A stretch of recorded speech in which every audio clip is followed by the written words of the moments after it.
Hi there and welcome. In this video I'm going to take you through the creation process of this lovely fox on the right, which is part of my new double red fox artwork that I recently finished. I will be working with soft pastel sticks and pastel pencils, showing you my methods and techniques for drawing realistic animal fur. If you find yourself struggling to draw realistic fur, be sure to stick around for the whole video as I give many useful tips throughout, as well as a thorough explanation on my favourite methods and techniques.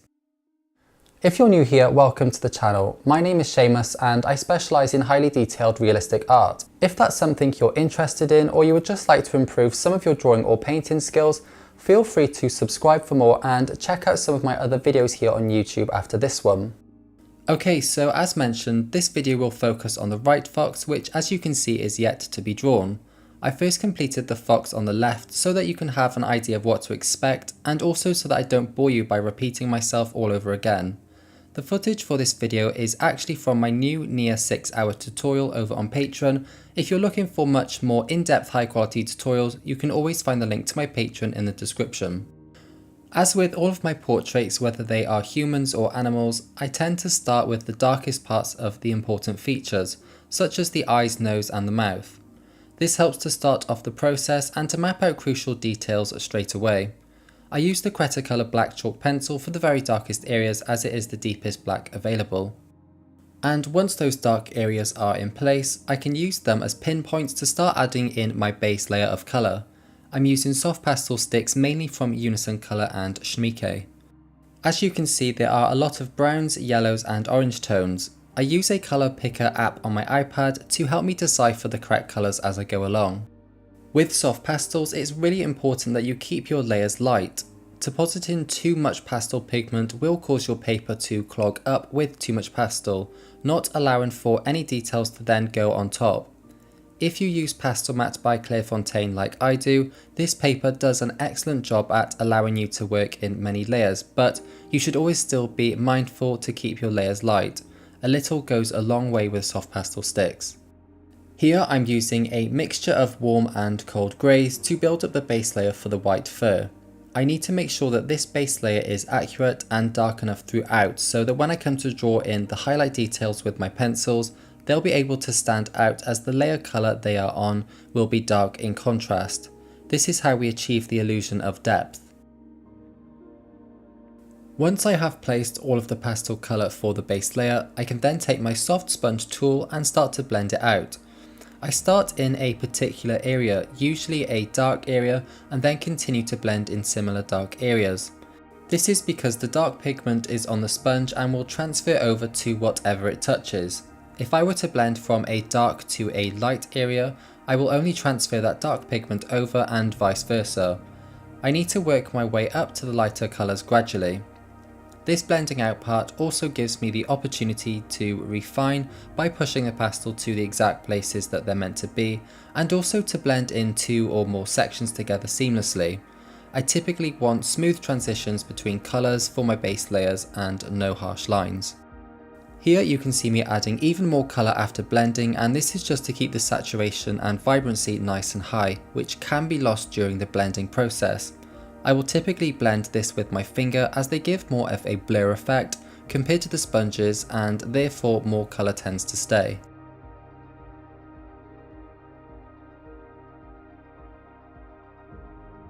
Okay, so I'm nearly done with the blending out of the base layer, ready for the exciting pencil details to go on top. As mentioned, I wish for everything to be accurate and dark enough so that the highlight pencil details are able to achieve the illusion of depth. If the base layer isn't dark enough, a realistic sense of depth will not be achieved. It may look unimpressive right now, but all of the magic happens when we start to add in the pencil details.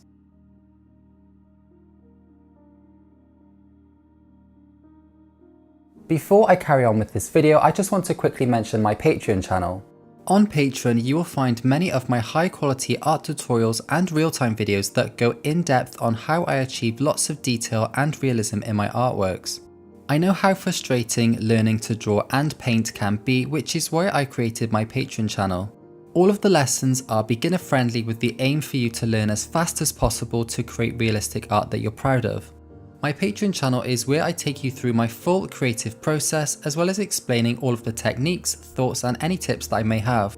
Each tutorial contains a full list of the specific materials and tools needed, so you're not left guessing what you need to get started. There are 3 subscription tiers to choose from that will instantly unlock access to hundreds of hours of high quality drawing and painting videos right now. If that's something you think you may be interested in, you can always find the link to my Patreon in the description, but for now let's get back to the video. It doesn't matter where you first start adding in the details, just choose an area which is comfortable for you. I generally like to work from left to right, so here I'll start with the nose and mouth area, first working on the white fur. I'm adding in dark and light cold greys to give some definition to the fur, darkening even more towards the mouth line and giving a contour to the edges. This will start to give a 3D effect. I'm simply following the values that I can see in the reference photo. I've also used the dark grey to fill in those whisker dots on the snout, being very careful about the gaps in between and the general direction they form in. This will give shape and form to the snout. Here I'm now using the vibrant Caran d'Ache Chinese white to start to bring out some of the very bright highlighted white fur. I'll use this pencil to join the white fur with the brown area by using a light pressure and filling in the sharp lines like so. Again, following the particular direction and lengths of these hairs carefully. Once some of those highlights are down, I can then take a black to do the opposite, which will increase the contrast. These black lines represent the dark shadowy gaps in between the highlighted hairs. It's important to keep paying attention to the direction of these lines and slowly build those details up. You may question why I didn't just make the base layer this dark and continue to only add highlight marks. I could do this, but creating a near black base layer will make it hard for any highlights to go on top, and as pastels mix together, the colours may look muddy. I would rather opt for a dark brown like so and then add in black gaps if I feel the in-between gaps need to be even darker. So now I'm going to move on to the top of the snout, and as you can see from the reference photo, there is quite a lot of highlight details here. Using vibrant pencils such as the Caran d'Ache and the Carbothellos will allow for opaque lines. Here you can see that with a sharp pencil how I build up the area with many detailed lines. I don't need a hard pressure for this, rather a light pressure to gradually build the area up.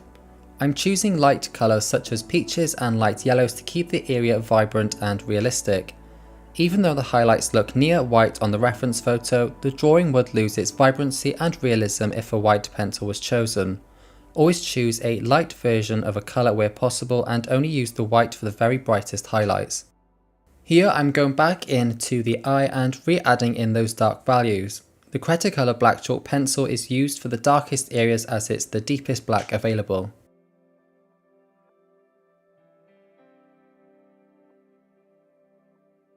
Moving on down to the lower jaw, I dabbed the area with a kneadable eraser to remove any excess pastel and then proceeded to use a mixture of black, cold greys and light greys to render the details. I will typically work from dark to light, so the darkest black lines will go first. These are typically for the dark gaps in between. Next, in the blue grey, this will give depth for the lighter highlights to go on top at the end. I like to use colder greys as it makes the white fur brighter as opposed to using warmer greys. Carrying on below the eye, I'm using yellows, light pinks and whites to bring out those highlights. This is a really satisfying part of the drawing process for me as I personally love to watch all of the details come to life. I'm paying close attention to the direction and the lengths of each of the hairs. Again, if you would like a full list of the pencils used for this drawing, it is included with the near 6-hour voiced over in-depth tutorial now available on my Patreon channel. Here I'm just taking browns and dark reds to enhance the colours to this part of the eye as I can see them on the reference photo before moving on. Following the same method as what I have just previously completed, I'm taking sharp pencils and adding in the highlight lines to the top of the head. Again, following the important direction of these hairs and paying close attention to how long or short they are. Underneath some of these highlight details, I will add other colours such as yellows to give more vibrancy to the area and to add more depth. Adding a yellow on top of the brown base layer will create more variation and give the illusion of other fur underneath the very highlighted hair. The overall appearance of the fox is orange, but if you colour pick the particular colour of details, you will find many shades of brown for the darker areas, then orange as things become lighter, leading up to yellows and pinks. These colours will correlate to how illuminated the fur is, so picking the right colours is very important for achieving realism. Once you have penciled in those highlighted details, adding in darker browns in between the hairs will achieve even more detail by giving the illusion of more depth. Adding in brown lines also allows you to determine how many gaps and how big they are between the hairs, which will again translate to how dense the fur is. More and bigger gaps means less dense fur. Next, I'm taking the Caran d'Ache light grey pencil and I'm mapping out all of the highlighted hairs going down, joining the jaw area. I have sharpened my pencil to a point to allow me to deposit nice sharp lines. I'm leaving quite a lot of gaps here as the fur isn't that dense. Once I have mapped out the general direction of these hairs, I can go on top with a white pencil and with a slightly harder pressure to start bringing out the most highlighted areas.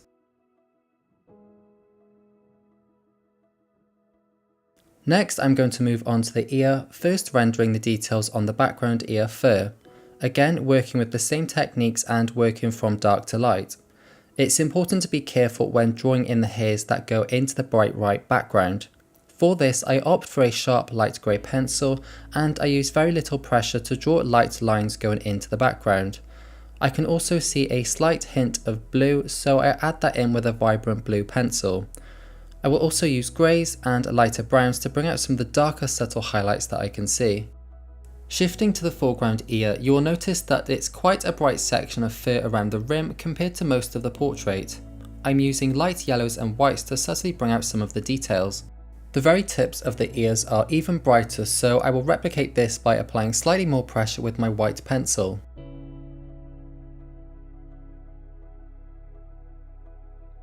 Before adding in more highlights to this area, I first want to add in more of a yellow hue to make sure that the vibrancy stays nice and high. Here there is a lot of bright white hairs going into the ear cavity, which I will now start to draw in. This can be one of the more challenging details to draw as there is a huge contrast between the white highlighted hairs and the dark ear cavity. I'm using the Conte Paris White, which is a very opaque white pencil, as well as the Carbothello White to keep the hair marks strong and opaque. Below this there are also other hairs falling into this dark area, and I'm first picking the excess base layer pigment up with a kneadable eraser before I put down any pencil marks. This will allow the lines to be even more opaque. For the lines I'm using a pale yellow and then I will take a black to reinforce the dark section.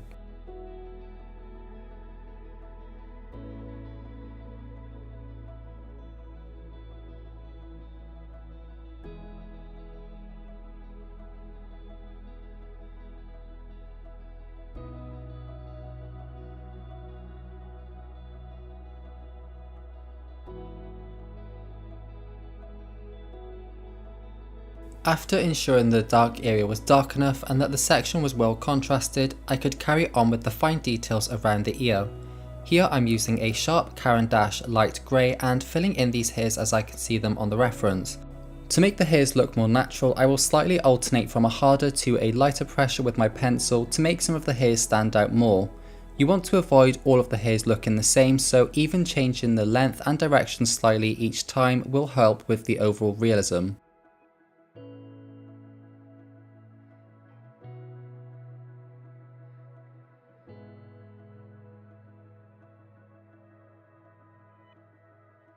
To keep the contrast high and to ensure a real sense of depth, I take a black pencil and fill in some of the gaps. Only a light pressure is needed for this. I'm not filling in every gap, just a few to give a sense of more depth. I'm then taking an opaque pencil such as the Caran d'Ache Chinese White and reinforcing the bright highlights around the edges.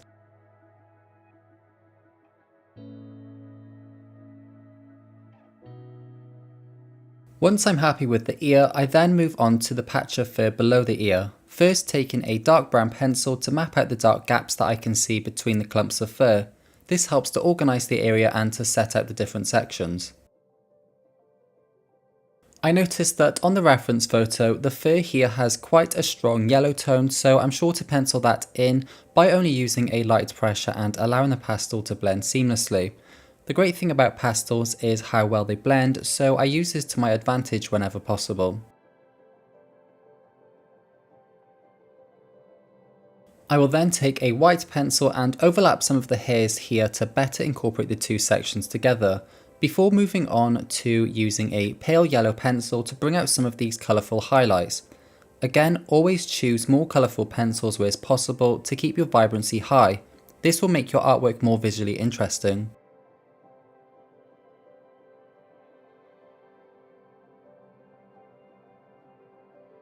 As I come down to the lower section, I again opt for a dark brown pencil. This is to start mapping out the dark gaps to increase the sense of depth. I want to get the darker tones in first, as when I come to add in the white highlights, I will overlap these hairs and make them more random so that they appear more realistic. It would be difficult to add in these dark gaps once those random highlight hairs are drawn in. I find it's usually better to work from dark to light. As I did with the previous white first section, I will move up to a cold grey and then to a white for the final hairs on top. This dark grey middle layer gives more dimension. The extra colour and tones in this area will make it less flat than if I just used a white pencil alone. It's given a sense of darker highlights that are just showing through. When I need some hairs to stand out, I will apply more pressure with my pencil, which leaves bolder marks. When moving on to this section, I first opt for a brown pencil to organise the area into sections by drawing in the darker gaps. Then I can start to add in the highlights surrounding these gaps. I first start with the darker highlights. As these hairs are more in the shade, it's suitable to use a dark golden colour. Just using a light pressure will bring out these subtle details. Before I work my way to the brighter final highlighted hairs, I first want to fill out the darker gaps in between. Here I'm using the black Carbothello pencil and drawing in lines to the same direction that I can see the fur flowing in. This will add some much needed contrast to the area and make everything look a bit more dynamic. It's important to add in these black lines here to join these sections up. When I come to fill in the bright highlights, the black lines in between will seamlessly blend the sections together instead of it being an abrupt light to dark area. Once those dark lines are in, I can slightly overlap the bright highlights on top and the sections of fur will start to look more naturally integrated. For these white lines, I'm taking a sharp pencil with a slight pressure and creating longer lines coming out from the darker area, slightly changing the direction, pressure and length with each stroke for a realistic effect.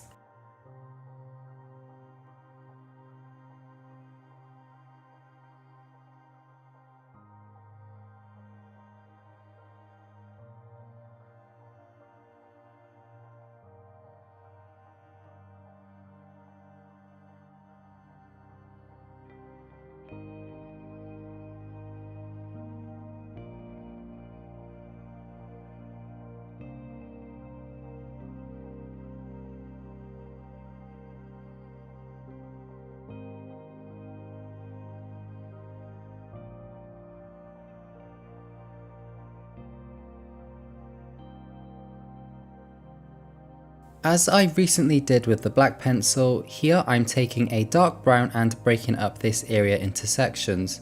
This will organise the area for when I come to draw in the highlights, but also to add that much needed contrast for the darker gaps in between. Again, I'm simply working from dark to light, but always keeping in mind to make sure that my darks are as dark as possible and my highlights are nice and bright, which will make the overall artwork very dynamic and visually interesting. I will first start with the darker highlight hairs, which consist of this lovely deep yellow colour, and then work my way up to the lighter yellows. The deep red-brown colour of the base layer is important to have showing here, so I don't want to cover it completely. It's okay not to fill in every section with details where necessary. You'll notice that in this section in particular there are less highlights, so I make sure to leave more gaps in between, simply replicating with my pencils what I see in the reference photo.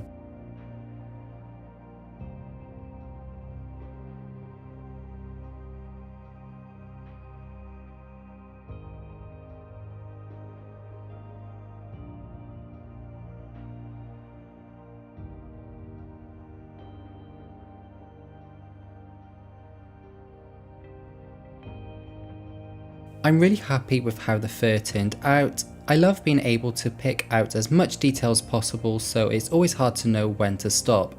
There are a few details left to complete before this piece can be finished though. First I focus on the nose. You'll notice the subtle hint of purples and blues showing, so I'm sure to add in those highlights with my pastel pencil. I do this by lightly gliding the pencil on the paper with very little pressure and just letting a slight amount of colour to be transferred. I then reinforce the darker areas before moving on to cold and light greys to bring out those shiny details. Using opaque pencils such as the Caran d'Ache are a good choice as they will leave bright marks. The same for the eye here, not much is needed, just a few markings with the cold and light greys to bring out those shiny details.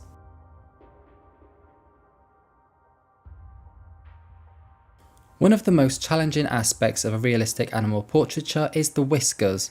To do this, I lay my drawing flat on a table or desk and sharpen my pencil to a thin point. I then hold my pencil far back and perform a flicking motion. It's important to flick at the end so that the whisker gets thinner and doesn't abruptly stop.